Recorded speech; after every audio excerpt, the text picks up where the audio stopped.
한 주를 시작하는 월요일입니다. 가장 뜨거운 이슈만 쏙쏙 뽑아서 정리했습니다. 오늘의 나이트 포커스입니다. 이성윤 신임 서울중앙지검장이 취임 일성으로 검찰개혁을 위한 절제된 검찰권 행사를 당부했습니다. 법무부의 중간 간부 인사와 맞물려 수사팀 재편 가능성도 거론됩니다. 앞서 이 지검장이 인사 대상자들에게 조롱과 독서를 담은 문자 메시지를 보냈다는 주광덕 의원의 폭로가 있었는데요. 법무부가 메시지 전문을 공개하면서 반박에 나섰습니다. 청와대가 조국 인권 침해와 관련한 국민청원과 관련해 인권위에 진정서를 냈다고 밝혀 관심이 주목되고 있습니다. 오늘의 나이트 포커스 시작합니다.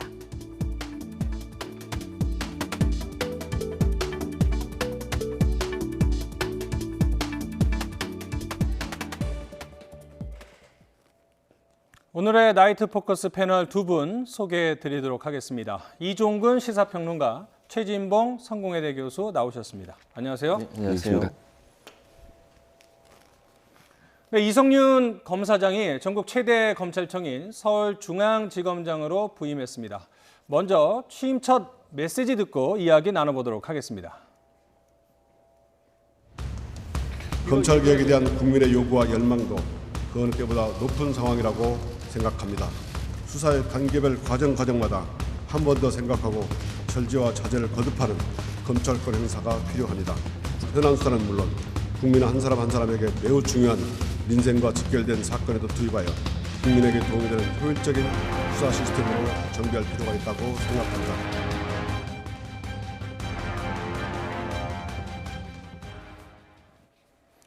네, 들으신 대로 이 지검장 취임 일성은 검찰개혁과 절제된 검찰권이었습니다. 과연 어떤 속도시 있는지 좀 설명이 필요할 것 같습니다. 저는 이렇게 생각해요. 절제된 검찰 권력이라고 하는 것은 검찰 권력은 당연히 수사를 위해서 필요하다고 봅니다. 그러나 그 수사가 인권을 침해하는 범위까지 가는 것에 대한 절제라고 보여지고요. 두 번째는 지금까지 검찰이 제 식구 감싸기라는 비판으로부터 자유로울 수 없을 정도로 검사 조직에 대해서는 상당히 약한 모습을 보이고 제대로 수사가 안 되는 모습들을 몇 번 보였습니다. 그런 부분들 때문에 절제된 검찰 권력이라고 하는 것은 국민의 인권을 보호하면서도 수사는 철저히 하는, 즉 지금까지는 수사의 결과를 내기 위해서 인권이 침해되는 부분도 있었고 먼지털이식 수사라든지 별건 수사라든지 이런 논란도 많이 있었지 않습니까? 그런 부분들을 최소한 줄여서 검찰이 정말 국민의 신뢰와 사랑을 받는, 그리고 국민의 인권을 존중하는 그런 검찰로 거듭나야 된다, 이런 의지를 표현한 말이 아닌가 이렇게 생각이 됩니다. 네, 그런데 이 추미애 장관이 취임사에서 검찰 개혁을 강조한 것과는 같은 맥락입니다.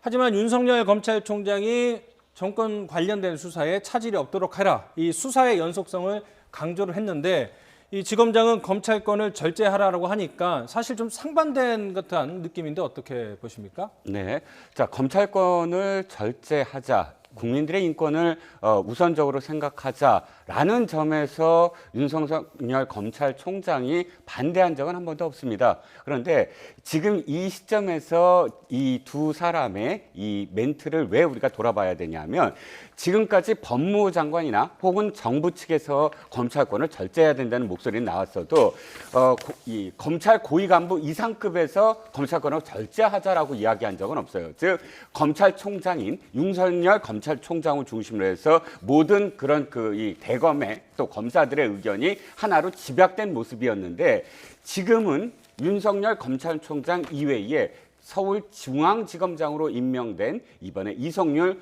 지검장이 다른 목소리를, 다른 결의 목소리를 내고 있다. 이 두 가지가 상반된 어떤 개념은 아니고, 그러니까 검사들의 목소리 중에 이런 목소리가 나오고 있다라고 봐야 되는 것이죠. 어떤 의미에서는 추미애 법무부 장관이 이런 얘기를 했죠. 둘탁동시라고. 그러니까 밖에서 껍질을 깨야 되는데 안에서도 깨야 된다. 안에서도 그러니까 정부의 목소리와 같은 목소리가 검사들 속에서도 나와야 된다라는 의미로 줄탁동시를 얘기했다면, 그런 의미로서 또 중앙지검장이 자신의 목소리를 그 정부 측의 어떤 코드와 비슷한 목소리를 내고 있다라고 지금 상황을 판단해야 되는 게 아닌가 싶습니다. 네. 자, 여러 가지 이제 논란이 될 수밖에 없는 상황인데요. 대검찰청 내부에서는 이성윤 지검장이 윤석열 총장 견제용이다, 뭐 이런 얘기도 있습니다.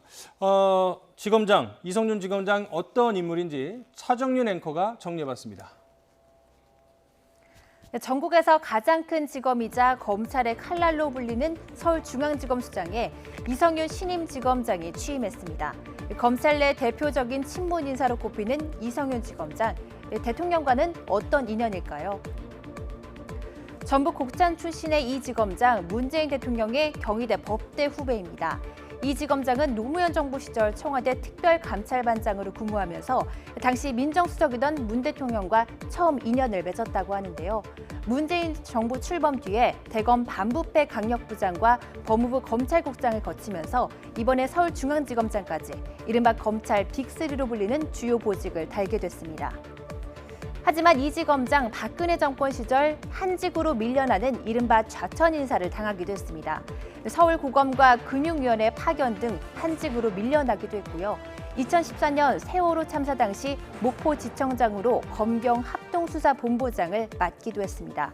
이 지검장이 친문 인사라는 이유로 세월호 수사를 지휘했던 조은석 당시 대검 형사부장과 청와대가 갈등을 빚기도 했다고 합니다. 의혹이 말끔히 해소되도록 엄정하게 수사하고 사고 원인과 관련이 있으면 수사의 대상과 범위를 제한하지 않을 것입니다. 문재인 정부 출범 이후 이 지검장은 대검 형사부장을 맡으면서 검사장으로 승진합니다. 2018년 6월에는 전국 검찰청의 특수수사를 지휘하는 대검 반부패 부장으로 임명이 됐는데요. 송인배 전 청와대 정무비서관의 정치자금법 위반 사건과 환경부 블랙리스트 사건 등 현 정권을 겨눈 수사를 지휘하기도 했습니다. 지난해 10월 조국 전 장관의 퇴임 이후 문재인 대통령은 김호수 법무부 차관과 당시 이성윤 검찰국장을 청와대로 불러 검찰의 강력한 자기 정화를 지시하기도 했죠. 검찰 안팎에서는 친문인 이 지검장이 청와대와 여권을 상대로 한 수사에 제동을 걸 수 있다는 관측도 나옵니다. 윤석열 총장과 이성윤 지검장 체제의 검찰개혁 순탄하게 진행될지도 관심입니다. 지난번 검찰 고위 인사가 나면서 청와대와 법무부 추미애 장관이 사실상 조국 전 장관 그리고 청와대와 관련된 검찰 수사에 낙제점을 준 것이다. 이런 평가들이 나왔습니다. 그러면서 검찰 고위 인사에 이어서 검찰 직제를 개편하고 마지막으로 중간 간부 평검사 인사도 내서 이른바 조국 전 장관 청와대 관련된 수사팀을 와해시킬 것이다. 뭐 이런 얘기들이 나오고 있는데 마치 그것을 뒷받침하듯이 직제 개편 계획이 발표되지 않았습니까? 그렇습니다. 이 시나리오대로 좀 가고 있다라는 느낌도 있는데 어떻게 보세요? 뭐 이제 야당에서 그렇게 비판을 할 수 있겠죠. 그러니까 직제 개편이라고 하는 것은 이번에 처음 나온 말은 아니고요. 예전부터 계속 있었던 얘기예요. 사법개혁, 검찰개혁, 직제 개편 얘기는 있었고 잘 아시면 특수부 같은 경우에 축소하겠다고 얘기를 했었고 검찰총장이 윤석열 검찰총장은 거기에 동의를 했습니다. 오늘 물론 서울중앙지검의 반부패 수사부 4곳을 2곳으로 줄이고 공공수사부 3곳을 2곳으로 줄이고 그러면서 형사부와 공판부의 인력을 늘리는 거 아니겠습니까? 지금까지 검찰이 계속 논란이 됐던 게 형사부나 공판부의 인력이 적어서 실제적으로 일반적인 형사사건 처리가 상당히 늦어지고 있다는 비판도 있었습니다. 그러니까 특수수사를 위해서 만들어지는 특수 어떤 부서들이 너무 많아서 이 자체가 인권 침해의 소지도 있고 또 논란이 많이 있었기 때문에 그전부터 논의를 해왔던 것이지 이게 지금 추미애 장관이 들어서서 갑자기 나온 게 아니에요. 조국 전 장관 시절에도 이미 이 얘기가 있었고요. 아까 말씀드린 것처럼 검찰도 일정 부분 여기에 동의한 부분도 있고요. 그렇다고 하면 이게 마치 추미애 장관이 임명되면서 검찰에 뭔가 힘을 빼기 위한 어떤 방법인 것처럼 그렇게 일방적으로 매도하기에는 저는 지나친 부분이 있다는 생각이 듭니다. 그러니까 특수가 필요하다면 남아 있어야 되지만 너무 많은 특수부가 반드시 필요한 부분이 하는 부분에서 논란이 있었기 때문에 그 검경 수사권 조정이나 아니면 사법개혁 전체 그림에서 진행되는 과정이었지 이게 특별히 추미애 장관이 지금의 현 상황에서 특수부를 줄여서 뭔가 수사 인력을 바꾸려는 의도를 가지고 했다라고 단정적으로 얘기하기에는 이르다 이런 생각이 듭니다. 그 지금 서울중앙지검 같은 경우에는 조국 전 장관 일가와 관련된 수사 그리고 이른바 울산시장 선거 개입 의혹 이렇게 두 가지 굵직한 수사를 하고 있는데 이성윤 신임 중앙지검장 같은 경우에는 신중론자 이런 평가도 받고 있지만 일각에서는 친정부 검사다 뭐 이런 비판 아닌 비판도 듣고 있습니다. 그런 상황에서 윤석열 검찰총장과 대립각을 세우면서 이 제대로 된 수사를 못할 것이다. 여기에 이제 직제 개편을 통해서 검사들 인사까지 나면 과연 정부 관련, 청와대 관련 수사가 제대로 될 것인가 이런 의구심은 자유한국당이나 검찰 내에서도 계속 나오고 있거든요. 어떻게 보세요, 평론가님은? 네, 지금 이성윤 신임 서울중앙지검장 같은 경우 네. 대검 공공수사부장도 거치고 반부패 강력부장도 거쳤습니다. 근데 반부패 강력부장 시절에 바로 송인배 비서관의 정치자금법 위반이라든지 또는 환경부 블랙리스트 사건 그리고 손혜원 의원 부동산 투기 의혹 사건을 지휘하는 그런 자리였어요. 그런데 그 당시에 지휘 이 팀에 있었던 검사들 일부 검사들에 의하면 물론 이 세 사건이 기소된 사건도 있고 또 수사 중단된 사건도 있습니다만 상당히 이 수사 진척이 더디게 만들었다라는 평도 있고 또 법리상 죄가 되지 않는다라고 해서 두 가지 사안은 아예 기소도 안 됐다라는 평가를 받고 있습니다. 그런데 문제는 아까 교수님께서 말씀하셨듯이 이런 직제 개편이라든지 이런 부분들이 논의는 이미 되고 있으나 상당 부분 수사가 진척된 수사팀에 대해서는 사실 지금까지 관례상 수사가 어느 정도 진행이 됐으므로 이 수사팀을 해체하면 나중에 공소를 했을 때 공소 유지도 안 되는 그런 상황이 될 가능성이 있었거든요. 그렇기 때문에 최소한 그런 직제 개편이라든지 또는 서울중앙지검 1차장, 2차장, 3차장 등 부장검사급 이상은 건드리지 않는 것이 수사를 유지하는 그러니까 직제 개편도 그 이후에 이 직제 개편이 이루어지지 않을까 하는 전망이 있었는데 수사팀이 아예 해체되는 수준까지 직제 개편이 이르게 된다면 사실상 굉장히 비판을 받을 수 있는 여지가 있거든요. 네. 그래서 아직 그 정확하게 이 세부 내역은 이 설 직전까지 계속 된다고 하니까 지켜는 봐야 되겠습니다만 그 칼이 어디까지 향하는지는 상당히 우려되는 부분은 분명히 있습니다. 자, 그래서 이제 차정희 앵커가 좀 알아봤는데요. 이 직제 개편, 중간 간부 인사를 위한 사전 작업 성격이 짙다는 분석인데 직제 개편이 이루어지면 어떤 점이 달라지는지 차정희 앵커가 정리해봤습니다. 네, 법무부가 검찰 직제 개편을 추진하면서 이 설 연휴 이전에 중간 간부 인사가 나올 것이라는 관측이 나오고 있습니다. 검사 인사 규정을 보면 차장 검사와 부장 검사 등의 필수 보직 기간 1년으로 이제 보장을 하고 있는데요. 직제 개편이 이루어지면은 예외가 되기 때문에 인사를 낼 수 있기 때문입니다. 통상적으로 주요 검찰 수사는 일선지검의 차장 또 부장 검사가 가장 핵심적인 역할을 하고 있는데요. 현재 청와대의 울산시장 선거 개입 등을 수사 중인 서울중앙지검 지휘부에도 대규모 변동이 있을 수 있어서 수사 동력이 크게 떨어질 수 있다는 분석입니다. 자, 인권 그리고 국민과 실질적으로 관련된 민생 관련 범죄들을 범죄 이런 수사를 처리하는 것이 검찰의 근본적인 존재 이유인지 지나치게 권력 또는 정치권과 관련된 굵직굵직한 수사만 하고 있어서 민생과 관련된 수사에 좀 소홀한 것이 아니냐 이런 비판들도 나오고 거기에 따라서 이제 직제 개편이 이루어졌다는 게 법무부의 설명인데요. 여기에 대해서는 동의를 하십니까? 저는 동의하죠. 아까 제가 말씀드린 형사부나 공판부가 방금 말씀하신 민생 관련된 수사를 직접적으로 하는 것들이에요. 그런 것들의 인원들은 줄고 특수부나 이런데 지금 반부패 수사부나 이런데 너무 인력들이 많이 집중되다 보니까 물론 그것도 중요하겠죠.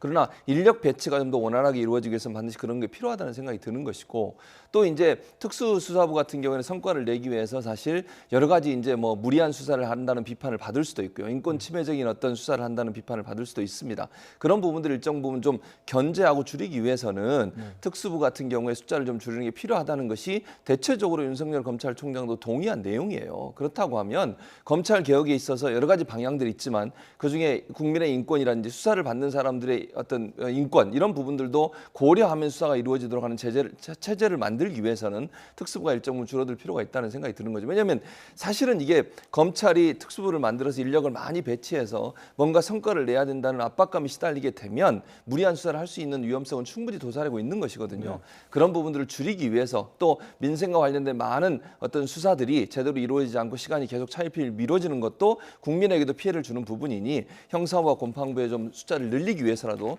그런 부분이 필요했다고 주장을 하는 거 타당하다고 봅니다. 네. 자, 그런데 지금 일부 언론에서는 뭐 검찰 내부에서 불만이 있다. 그리고 뭐 고위 검찰 출신의 변호사들의 말을 빌려서 문제가 있다. 이렇게 지적을 하고 있지만 물론 그 가운데 이제 현직 부장검사가 처음으로 이번 고위 인사에 대해서 비판적인 글을 내부 통신망에 올리기도 했습니다만 실질적으로 뭐 예상했던 것보다 이 노골적인 반발이 겉으로는 드러나지 않고 있는데 그러면은 뭐 반발 없이 잘 진행될 거라 이렇게 보십니까? 글쎄요, 지금 그 문제는 어떤 의미에서는 검찰총장의 이 태도 내지는 어떤 메시지 이런 것들이 사실 평검사들한테 굉장히 큰 영향을 미친다고 봅니다. 노무현 정부 시절에 강금실 법무장관과 직접적으로 부딪힌 송광수 검찰총장이 사실상 굉장히 지금의 잣대로 봤을 때 항명 이상의 뭐 그런 메시지를 전달을 하고 태도를 보였거든요. 그 당시 평검사까지도 사실은 다 기수별 성명을 발표하고 검찰에서 굉장히 큰 어떤 흔들림이 있었습니다. 그런데 지금 검찰 내부가 조용하다. 검찰 뭐 2%라든지 뭐 이런 내부망도 그렇게 조용하다라고 해서 이 검사들의 의견이 없는 것은 아닌 것 같아요. 하지만 그럼에도 불구하고 직접적으로 메시지를 전달할 수장인 윤석열 검찰총장의 일관된 그런 그 메시지가 있었거든요. 윤 검찰총장은 아까 교수님도 계속 말씀하셨지만 검찰 개혁에 한 번도 반대한 적은 없어요. 하지만 또 한 측면으로는 그 어떠한 조직이나 어떤 사람도 사실은 잘못을 했을 경우 수사할 수 있다라는 원칙을 갖고 있거든요. 그렇기 때문에 이 두 가지 원칙을 한 번도 윤 검찰총장이 어떠한 그런 이 모멘텀이 있어도 그 입장은 흔들리지 않고 있어요. 그렇기 때문에 일선 검사라든지 혹은 좌천된 그런 고위 간부 검사들도 이것을 받아들이자. 그리고 직접적으로 그런 어떤 저항의 그런 메시지는 개별적으로 던지지 말자라는 게 암묵적으로 지금 있는 것이 아닌가. 그런데 결정적으로 만약에 수사팀을 정말 해체한다거나 또는 진짜 이 선거 개입과 관련된 그런 그 수사를 뭐 또 그 해체는 아니더라도 직접적으로 개입하는 어떤 상황이 벌어졌을 때는 아마도 더 이상 그 침묵하거나 그냥 받아들이지는 않을 거다라는 것이 일반적인 지금 분석이겠죠.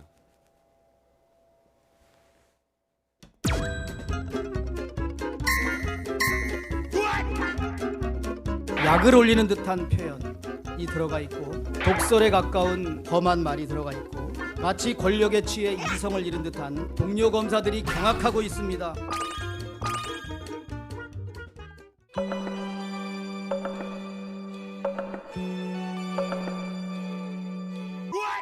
개인에게 보낸 문자 메시지를 어떻게 주광덕 의원에게 갑니까? 자유한국당과 검찰이 한 통속이 돼 있다는 걸 보여주는 단적인 증거입니다.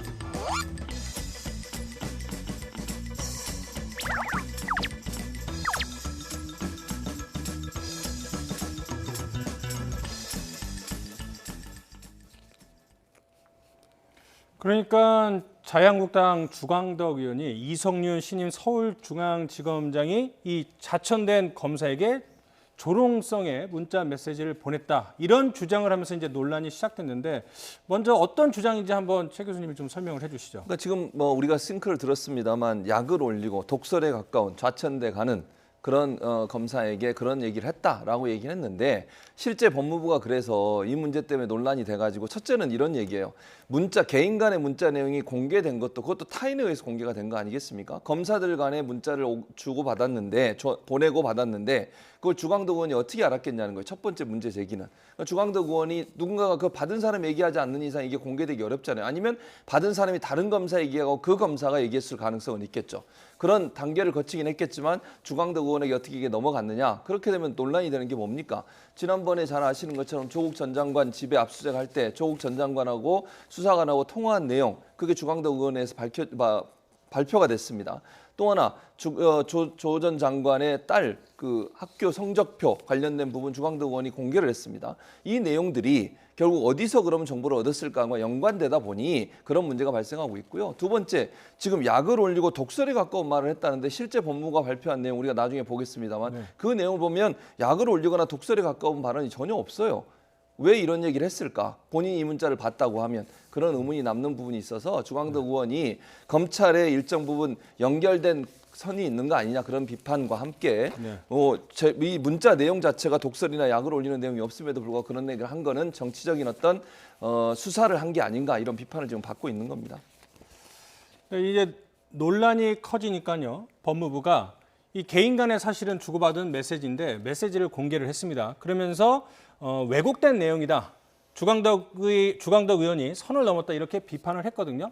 이 개인 간의 두 사람 간의 문자를 논란이 확산되니까 언론에 공개한 거, 이 법무부의 결정은 어떻게 보세요? 글쎄요. 어쨌든 법무부로서는 약을 올리고 독서를 올리지 않았다라는 것을 지금 표현하기 위해서 그랬던 것 같은데 네. 한 가지 제가 드는 생각은 일단 그렇더라도 법무부가 나서는 건 적절치 못했다라고 봅니다. 왜냐하면 이성윤 신임 중앙지검장은 이미 법무부 검찰국장이 아니거든요. 네. 그러니까 지금 법무부와 뭐 대검의 어떤 대립각 이런 것들이 조금만 어떤 그 느낌만 가져도 지금 언론은 양쪽으로 이렇게 대비되면서 마치 서로 대치되는 국면으로 지금 바라보고 있는 과정인데 중앙지검장의 그런 문자 메시지를 신임 중앙지검장의 문자 메시지를 굳이 법무부가 나서서 너무 적극적으로 해명하는 것 이것이 또 검사와 또 검찰 조직과 법무부의 어떤 대립적인 어떤 측면으로 비춰질 가능성이 충분히 있다. 그래서 조금 그 문제는 어차피 지금 이런 내용이라면 굳이 법무부가 적극적으로 문자 메시지를 보내지 않아도 사실은 검찰 내부에서도 문자 받은 사람들이 있을 건 아닙니까? 그럼 아무 내용 아니었다라고 검찰 내부에서도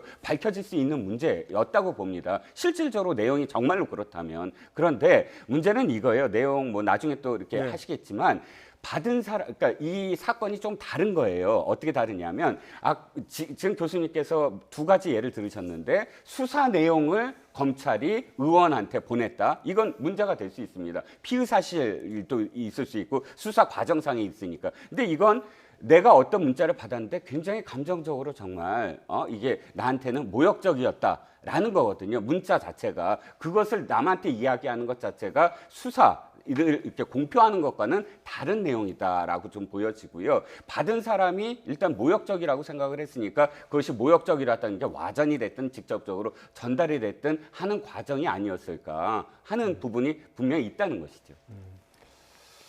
그런데 주광덕 의원이 처음 기자회견에서는 좌천된 검사 여러 명이 받았다 이렇게 얘기를 했는데 팩트 체크 결과 문자를 받은 사람은 딱 한 명, 강남일 전 차장 검사입니다.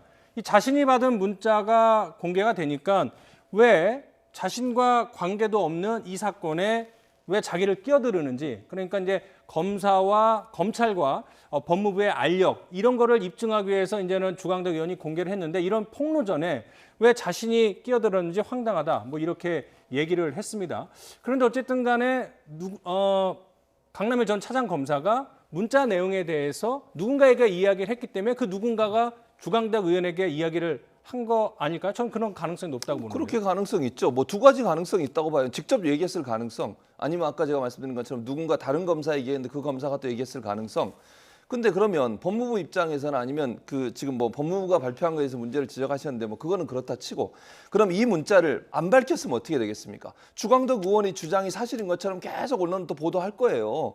그러지 않겠어요? 진실관계 밝히는 데 있어서 이 문자를 공개 안 한다고 생각을 해보십시오. 그러면은 정말 그 검사가 개인적으로 얘기했던 얘기가 뭐 입을 타고 전달됐든 아니면 직접 강 검사가 주광덕 의원에 얘기했던 건 잘 모르겠습니다만 그렇게 전달된 내용이 사실인 것처럼 사실화돼서 언론은 계속 논란이 될 겁니다. 그러면 이성윤 그 지금 지검장 같은 경우에 본인의 의사와 관계없이 본인이 지금 비난을 받게 되는 거 아니겠어요? 네. 뭐 약을 올리고 아까 독설에 가까운 말을 했다. 이런 얘기들을 그냥 저 문자가 만약 공개가 안 된 상태라고 하면 많은 사람들이 거기서 의문을 가질 겁니다. 그러면 얘기할 거예요. 그럼 공개하면 되는 거 아니냐. 무슨 내용인지 진실 싸움이니까.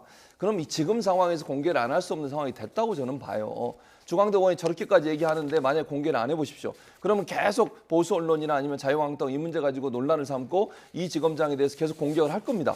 그 과정을 계속 놓고 봤을 때 이게 도리어 법무부나 대검이나 아니면 검찰에 대한 언론 완력 싸움으로 더 커질 수 있는 비화될 수 있는 문제점이 충분히 있어요. 불가피하게 주광덕 의원의 저런 말 때문에 주광덕 의원이 저런 얘기 안 했으면 이런 문제도 없는 거 아닙니까? 그렇죠. 그 말 때문에 결국 이런 상황까지 오게 된 것이지 네. 발표된 게 잘못됐다고 저는 보진 않습니다. 자, 그럼 여기서 법무부가 공개한 문자 메시지 내용을 볼 텐데요. 주광덕 의원은 이렇게 얘기를 했습니다. 앞부분하고 중간 부분에 약을 올리고 독서라는 부분이 있다. 한번 보시죠. 누구누구님께서 참 어려운 환경 속에서도 늘 관심을 주시고 도와주신 덕분에 그래도 그럭저럭 여기까지 왔다고 생각하고 감사하게 생각합니다. 여기까지가 이제 초반하고 중반인데 글쎄요, 여기에 약을 올리고 독서를 한 부분이 있는지 모르겠습니다. 그리고 마지막 부분에서는 황당한 얘기를 했다고 합니다. 평화와 휴식이 있는 복된 시간 되시길 간절히 기도드립니다. 이 종교인이기 때문에 그냥 기도드린다라는 덕담을 했는데 주광덕 의원은 뭐 주님께 기도드리겠습니다. 뭐 이렇게 얘기를 했다고 하는데 뭐 사실이 아닙니다. 그러니까 팩트가 많이 틀리네요. 평론가님, 팩트가 뭐 많이 틀리잖아요. 네. 독설이나 뭐 약 올리는 내용은 전혀 없는 것 같은데요. 자, 하나씩 다시 한번 네. 복기를 해보겠습니다. 예, 예. 제 생각은 네. 제가 교수님께서 말씀하신 거를 반박하는 게 아니라 네. 법무부가 이것을 해명하지 말라는 것이 아니라 법무부가 나서는 것에 대해서 사실 법무부는 뒤로 빠져 있어야 된다. 왜? 중앙지검장으로 간 사람이잖아요. 법무부 검찰국장 시절에 만약 이렇게 했다면 법무부가 나서는 게 옳다고 봅니다. 그런데 알겠습니다. 예. 이미 법무부를 떠나서 중앙지검 그러니까 대검 식구가 된 사람이에요. 대검 식구가 된 사람이 검찰 그 소속 검사들이나 혹은 소속 검사들과 지금 문제가 있는데 법무부가 나설 필요가 없다. 차라리 이성윤 검사장이 직접 난 문자 메시지 이렇게 보냈다라고 해명을 하든지 그러는 것이 저는 옳았다는 뜻이고요. 네. 해명하지 말라는 뜻이 아니고 네. 두 번째 이 내용이 사실 받아들인 사람 입장을 또 한번 생각을 해봐야 된다라는 거예요. 그냥 표현. 그러니까 저는 주광덕 의원의 표현처럼 독설이 있었다라거나 뭐 조롱이거나 거기까지 갔느냐는 거는 사실 저도 의문입니다. 하지만 네. 일견 지금 어떤 상황이냐면 이분이 지금 이렇게 얘기했어요. 그래도 그럭저럭 여기까지 왔다고 생각한다. 사실 근데 그럭저럭 왔다고 생각하는 검사가 있을까요? 그러니까 지금 어떻게 지금 표현되고 있죠? 대통령이 직접 부른 사람이에요. 김호수 차관 그리고 이번 이성윤 검찰국장을 직접 불러서 챙긴 사람이라고 지금 검사들은 생각할 거예요. 그 장면도. 그렇고 이분은 지금 검사의 3대 보직이라고 하잖아요. 대검 반부패 강력부장, 공공수사부장, 검찰국장. 아까 검찰국장은 물론 뭐 네. 법무부지만 모든 요직을 다 거쳐서 지금 중앙지검장까지 한 알겠습니다. 분이에요. 근데 여기서 만약에 좌천된 분한테 갔다면 그럭저럭 여기까지 왔다. 그리고 감사하다는 말을 5번이나 뭐 좌천된 분들한테 했다면 그분들이 이것을 조롱이나 독설은 아니더라도 편한 감정으로 이 문자를 바라봤을까라는 생각은 또 드는 것이죠. 네. 그러니까 이제 쫓겨난 사람이 영전한 사람에게 저런 문자를 받으면 기분이 상할 수는 있다. 뭐 주광덕 의원의 구제의견이 약간 팩트에는 어긋나더라도 그리고 어쨌든 간에 사인이고 또 법무부가 개입된 것은 아닌데 왜 법무부가 끼어들어서 문자를 공개하느냐 뭐 이런 거에 대해서 지적을 해주셨는데 자 뭐 인터넷 댓글을 한번 보면은 조국 사건 때도 이런 식으로 거짓말을 했느냐 이러면서 주광덕 의원의 이 사실과 부합되는 그런 기자회견 비판을 했고요. 문자 받은 사람이 강남일 뿐이라면 즉 전 차장 검사뿐이라면 이분이 얘기한 것이 아니겠냐 이렇게 추론을 했고요. 주광덕 의원을 향해서 검찰 끈앞풀이냐 세비가 아깝다 뭐 이렇게 비판한 글도 있고 국회의원인가 지라시 유포자인가 뭐 이렇게 비판하는 글이 조금 더 많았습니다. 민주당에서도 비슷한 비판의 목소리를 냈는데요.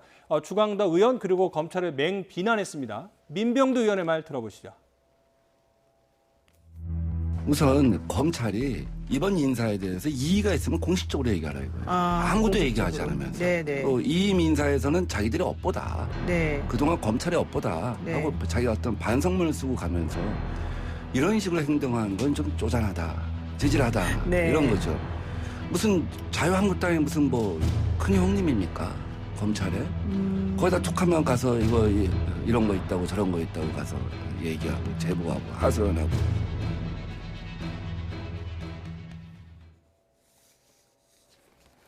네, 계속해서 조국 장관의 이름이 계속해서 거론이 되고 있습니다. 지난해 10월이었죠. 청와대 국민청원 게시판에 조국 전 장관 수사 과정에서 인권 침해가 빚어졌는지 조사해달라 이런 청원글이 올라왔었는데요. 이 한 달여간 답변을 미뤘던 청와대가 드디어 답변을 내놨습니다. 들어보시죠. 청원인께서는 조국 전 법무부 장관 가족에 대한 수사 과정에서 가족 및 주변 사람들에 대한 검찰의 무차별적인 인권 침해가 있었다고 하시면서 이에 대해 국가인권위원회가 철저하게 조사하여 다시는 이러한 일이 없도록 해야 한다고 말씀하셨습니다. 청와대는 본 청원에 대해 청원인과 동참하신 국민들의 청원 내용을 담아 대통령 비서실장 명의로 국가인권위원회에 공문을 송부했습니다. 국가인권위원회는 청와대 국민청원에 접수된 위 청원 내용이 인권 침해에 관한 사안으로 판단되면 조사에 착수할 수 있다고 전해왔습니다. 조국 전 장관 수사에 인권 침해 요소가 있었는지 한번 조사를 해달라, 이런 식으로 청와대가 인권위에 공을 넘겼습니다. 이런 조치에 대해서는 어떻게 생각하세요? 일단 국민청원이라고 하는 20만 명이 넘으면 반드시 청와대가 답변을 해야 됩니다. 그게 네. 규정이 돼 있죠.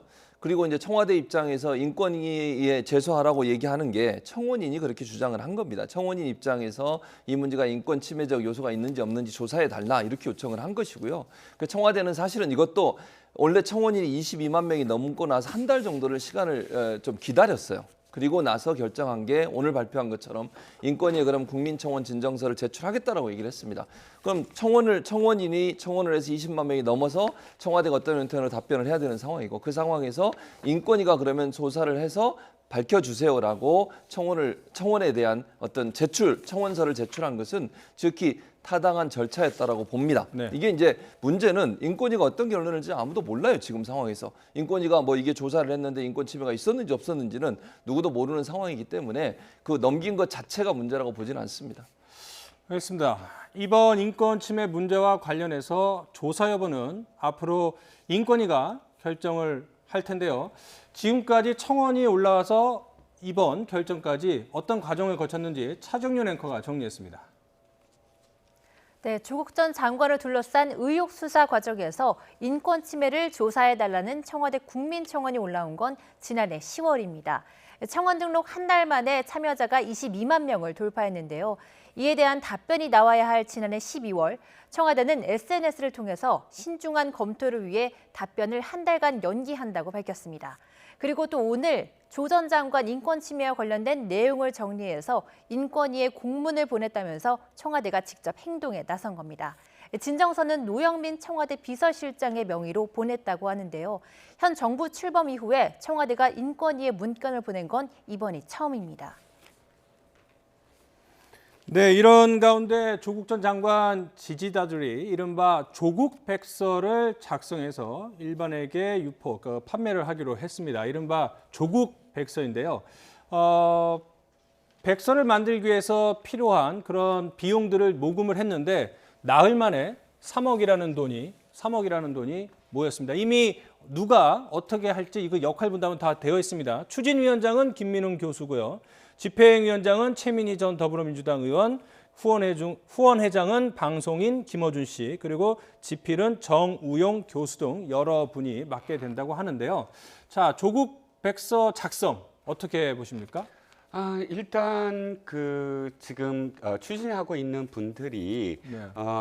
이 조국 사태가 이뤄졌을 때부터 지금까지 일관되게 한쪽의 진영에 서서 목소리를 높이셨던 분들입니다. 근데 이제 보통 백서라 하면 굉장히 객관적인 자료들을 모아서 당시에 한쪽 측면이 아니라 여러 측면의 사람들이 모두 다 그런 어떤 그 증언도 하고 그것들을 하나하나 모아가면서 진실에 좀 가까운 것이 무엇이냐라는 것을 읽는 사람이 객관적으로 바라볼 수 있게 하는 보고서다. 우리가 보통 그렇게 개념을 알고 있지 않습니까? 그런데 그렇다면 진짜 다른 목소리를 가진 사람도 함께 참여를 해서 이것이 실체적 진실이 무엇이냐를 가름하는 그런 것이 아니라 하나의 어떤 목소리, 그냥 한쪽 편의 목소리만 담기는 그런 백서가 아니겠느냐라는 우려가 좀 있고요. 또 특히나 후원회장인 김어준 씨가 한 표현이 이 모든 것들이 다 언론 보도 때문이다라고 지금 이야기하는 것 같아요. 지금 이 백서에 담길 내용이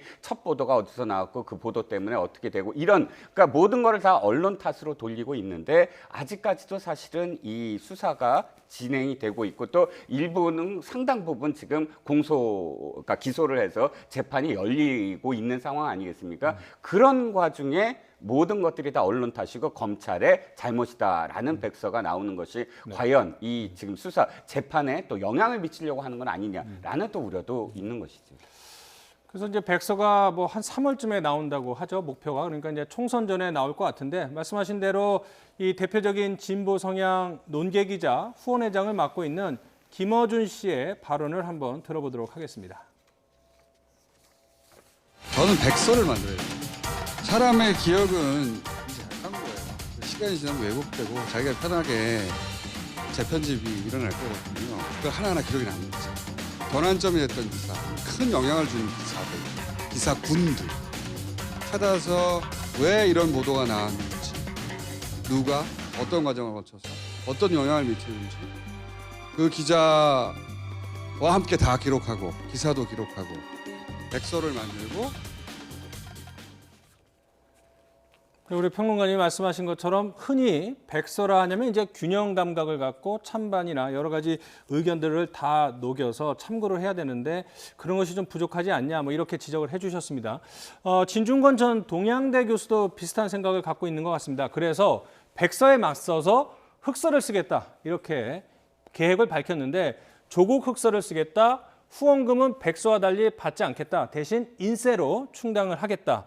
아마 백서를 쓰는 이유가 조국 전 장관을 대선 카드로 활용을 하기 위해서 그러니까 조국 카드를 포기하지 않았기 때문에 진중권 전 교수의 표현을 그대로 쓰자면 이제 세탁을 하기 위해서 백서를 쓰는 것 같다라고 얘기를 했는데 이런 시각에 대해서는 어떻게 보세요? 그건 뭐 진중권 전 교수의 개인적인 시각이라고 생각을 하고요. 네. 본인은 뭐 저렇게 생각하실 수 있겠죠. 뭐 그걸 제가 뭐라고 얘기할 수는 없는 것 같고. 네. 그러나 이제 이게 여러 의견들이 있는 거 아니겠어요? 진중권 전 교수는 본인의 의견대로 생각하면 조국 전 장관이 지금 문제가 있고 법을 어겼다고 지금 생각하시는 것이고 또 백서를 쓰시는 분들 입장에서는 물론 여러 가지 논란이 있긴 하지만 검찰이 무리한 수사를 통해서 먼지털이식, 망신주기식 이런 수사들을 진행해 왔다고 지금 비판적 입장에서 보고 있는 것이고요. 물론 백서는 저는 공정하게 쓰는 게 맞다고 봅니다. 그건 동의하고요.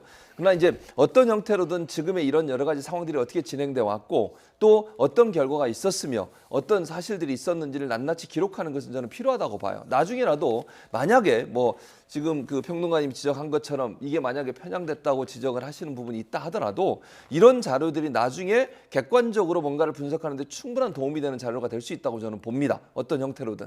그래서 백서라고 하는 것은 지금까지 조국 전 장관 관련한 여러 가지 문제들, 검찰과 그다음에 청와대의 문제 이런 문제들에 관련해서 어떤 보도가 이루어졌고 어떻게 수사가 진행됐으며 누가 수사에 참여했고 어떤 결과들이 있었고 어떻게 영장을 몇 번을 청구를 했고 몇 번이 기각되고 몇 번이 발부가 됐는지 또 비슷한 사건에서 어떤 사건은 왜 영장이 발부가 안 되고 기각이 되는 이건 낱낱이 밝혀내야죠. 또 언론 보도 내용 중에 오보라든지 잘못된 보도라든지 편향적으로 보도한 내용도 낱낱이 기록을 해서 나중에 누가 봐도 역사 속에서 이게 어느 쪽이 한편에 예컨대 그런 이미지가 일정 부분 담겨 있다 하더라도 이 자체로서 저는 의미가 있는 자료가 될 것이라고 생각합니다. 알겠습니다. 자, 패스트트랙 전국이 마무리가 되면서 이 총선 전국이 본격적으로 시작됐습니다. 그런데 이 정봉주 전 의원이 더불어민주당 금태섭 의원 지역구에 출사표를 던지는 듯한 발언을 했습니다. 이 민주당 내 빨간 점퍼를 입은 K 의원을 잡겠다 이렇게 발언을 했는데요. 빨간 점퍼 어떤 의미가 있는 거죠?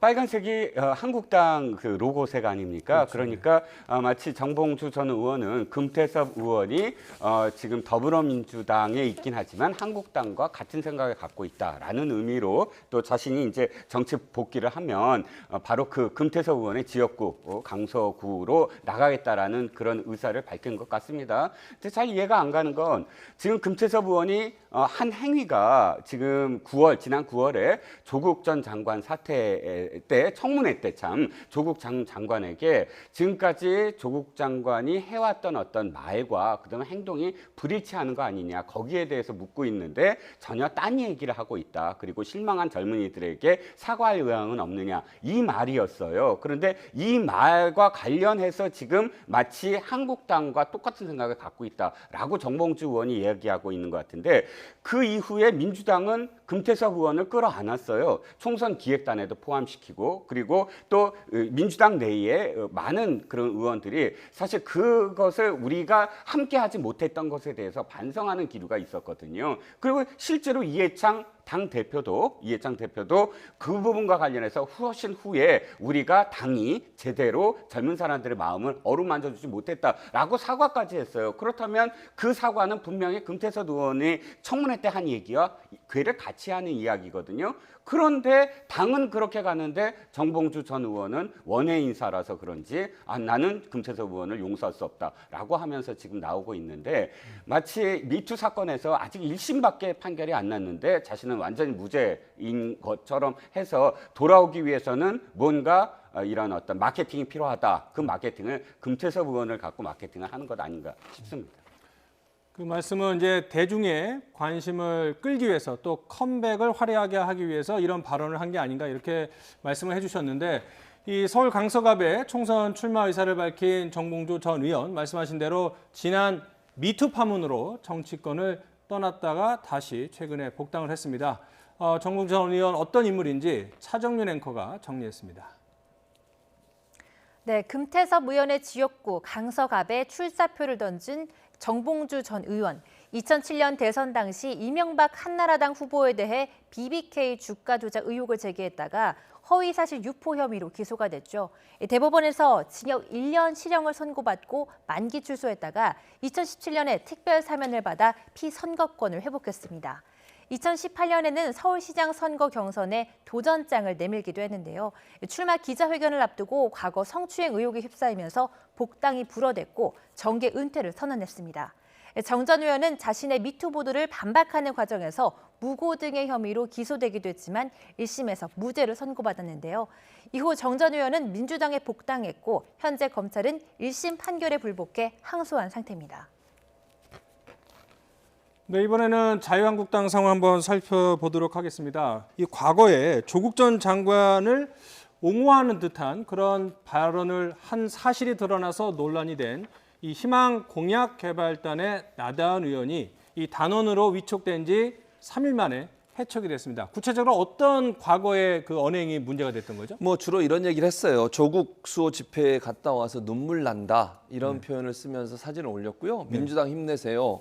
이해찬 대표님 발언 너무 좋습니다. 자유한국당 입당해서 분탕지고 싶다 이런 발언들을 한 걸로 알려지고 있습니다. 그래서 오랫동안 이제 민주당 지지 그리고 이제 서초동에 있었던 검찰 개혁 관련된 집회에 참석해서 본인이 사진 찍은 인증 사진도 올렸고요. 이런 이제 일들을 하다 보니 자유한국당에서 이분을 희망공약개발단의 단원으로 위촉을 했는데 나중에 이 사실을 알게 되면서 결국 해촉을 했습니다. 3일 만에. 그러면서 논란이 되고 있는 건 자유한국당이 대체 이렇게 새로운 인재들을 영입하거나 아니면 새로운 어떤 단원들을 영입하는 과정에 있어서 검증을 제대로 하는 것이냐라는 논란이 지금 일고 있어요. 자유한국당 내에서도. 그러니까 물론 이분이 저는 맞다 틀리다 이런 얘기는 하고 싶지 않아요. 나다은 이분은 뭐 본인의 입장을 얘기한 거니까요. 또 본인한테 어떤 형태로든 제안이 왔지 않겠습니까? 본인한테 그걸 해달라고. 그래서 한번 들어간 것 같은데 그럼 과연 이런 얘기를 예전에 했다는 걸 모르고 불렀다고 하면 자유한국당은 과연 제대로 된 검증 과정이 있는 것이냐 지금 영입 인사에 대해서 이런 논란 그리고 이런 비판이 지금 나오고 있는 상황입니다. 아니 어떻게 가장 그 핵심적이고 논란이 됐던 조국 전 장관 옹호 발언을 했던 사람을 어떻게 검증을 했길래 이렇게 위원으로 위촉을 한 걸까요? 제가 볼 때는 제대로 검증이 안 된 것이죠. 지금 이런 거는 그냥 이분의 SNS만 봐도 금방 알 수 있는 내용 아니겠습니까? 그런데 그런 걸 전혀 보지도 않고 이분을 영입했고 또 누군가 이분을 추천한 사람이 있었지 않겠습니까? 또 그렇다고 하면 그러면 그 추천한 사람은 대체 이분을 어떻게 알고 어떤 분인지도 제대로 알지 못하면 추천을 했느냐?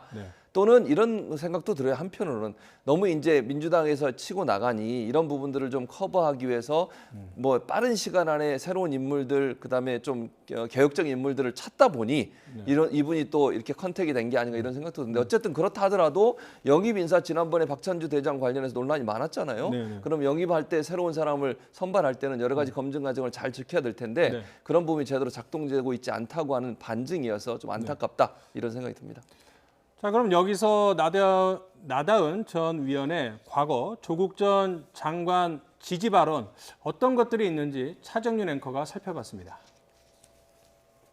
네, 자유한국당이 나다은 희망공약개발단 위원을 임명 사흘 만에 해촉하기로 했습니다. 한국당은 당의 정체성과 기조를 기반으로 하는 공약개발 활동에는 나 씨가 적합하지 않다는 이유를 들었는데요. 앞서 나 씨가 SNS에 올린 글이 뒤늦게 논란이 된 겁니다. 앞서 나 씨는 서초동 조국 수호 집회 사진을 올린 뒤 눈물이 난다면서 검찰개혁 민심이 천심이다라는 글을 올렸다고 하는데요. 또 이 밖에도 민주당을 지지하는 내용이나 또 한국당이나 우리공화당의 입당에서 분탕을 치고 싶다 이런 발언도 올린 것으로 알려졌습니다. 자, 한국당에 입당해서 분탕 치고 싶다 이런 발언도 했다고 하는데 그런 의도로 들어갈 가능성은 있었나요? 어떻게 보세요?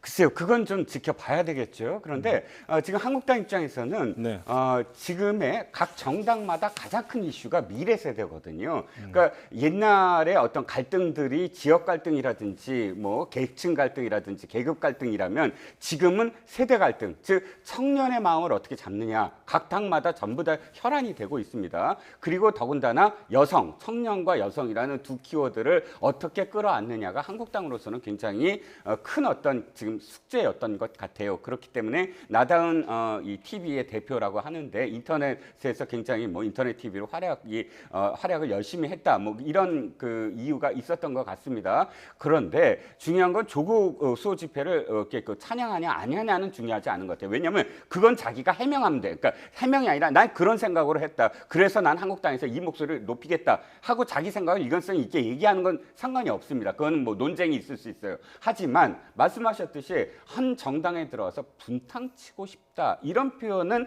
사실상 진정성 있게 어떤 정치를 하고 싶다라는 그런 정치 지망생의 어떤 표현이 아니거든요. 그렇기 때문에 이런 표현을 쓰는 사람에 대해서 입당을 했다라는 건 있을 수가 없다라고 저는 봅니다. 알겠습니다. 자, 이번에는 광주광역시의 한 해프닝 같은 일을 설명을 드릴 텐데 이 한 건물에 현직 장관과 자치단체장을 비판하는 그런 선정적인 대형 현수막이 걸려서 경찰이 수사에 나섰다고 합니다. 먼저 어떻게 된 일인지 좀 설명을 좀 부탁드릴게요. 예, 지금 큰 걸개 그림이라고 할 수 있는데요. 그 걸개 그림이 건물의 외벽에 붙었습니다. 그것도 광주 시내에서 가장 많은 사람들이 이동하고 어린 아이들도 보는 그 장면이 그 건물인데요.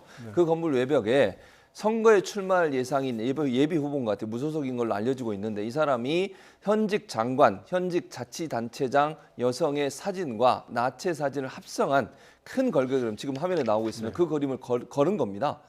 이게 지금 있을 수 있는 일인지 모르겠어요. 어떻게 저런 생각을 했는지 이해가 안 되고요. 막말, 저기 뭐 인간 쓰레기란 말도 나오고요. 막말도 하고 이러면서 상당히 현 정부의 장관 그리고 지방자치단체장을 비판하는 그런 내용들을 걸었는데 저게 이제 선관위에서 현재 조사가 진행 중에 있고요. 왜냐하면 비방할 목적으로 그걸 걸었는지 또 하나 이제 명예훼손적 요소도 있기 때문에 만약에 이제 저 사진에 합성이 되신 그 당사자인 장관이 고소를 하거나 지방자치단체에 고소를 하게 되면 명예훼손으로 조사가 될 가능성도 있는 그런 상황이라고 말씀드릴 수 있습니다. 그러니까 이제 현수막의 내용은 정부의 부동산 정책을 비판을 하는 건데 또 다른 논란이 되는 것은 이제 나체 그림에다가 이제 합성을 한 것들이 또 명예훼손 논란을 불러일으키고 있는데 여기에 대한 인터넷 댓글을 보니까요. 그 현수막 내용 보기만 해도 역겹다. 자수해라. 당당하면 뭐 이렇게 비판하는 글도 있었고 박근혜 나체 합성은 유쾌한 풍자라며 이렇게 이야기를 했고요. 얼마나 속 터지는 사람이 많은지 알려나 공천이 다가오니 떠보려고 뭐 이런 경쟁 후보의 소행으로 이렇게 추정하는 경우도 있는데 가장 관심이 가는 건 이제 박근혜 전 대통령 당시 대통령 때 이제 나체 합성 사진이 나오면서 이제 논란이 되지 않았습니까? 이제 그때는 지금의 여당, 야당이 이제 반발을 많이 했는데 명예훼손, 표현의 자유 어떻게 보세요? 일단 그 당시에 상당히 그 미술계에서도 논쟁이 많았습니다. 평론가들도 논쟁이 많았는데 어찌됐든 그 박근혜 대통령 누드 풍자와 관련해서는 뭐 조로존의 잠자는 비너스 그림을 뭐 이렇게 패러디한 것이다라고 지금 일부에선 주장을 했습니다. 이번 그림이 바로 그 잠자는 비너스 사진, 그러니까 박근혜 대통령의 나치 사진과 나치 사진에 썼던 그림을 패러디한 걸 똑같이 하긴 했어요. 그래서 이 당사자도 아니 박근혜 대통령 당시에는 이걸 그대로 버젓이 허락하지 않았느냐 뭐라는 논쟁을 하고 있습니다. 당시 어쨌든 표창원 의원은 나중에 사과를 했어요. 사과를 했고 두 번째 저는 이렇게 생각을 합니다.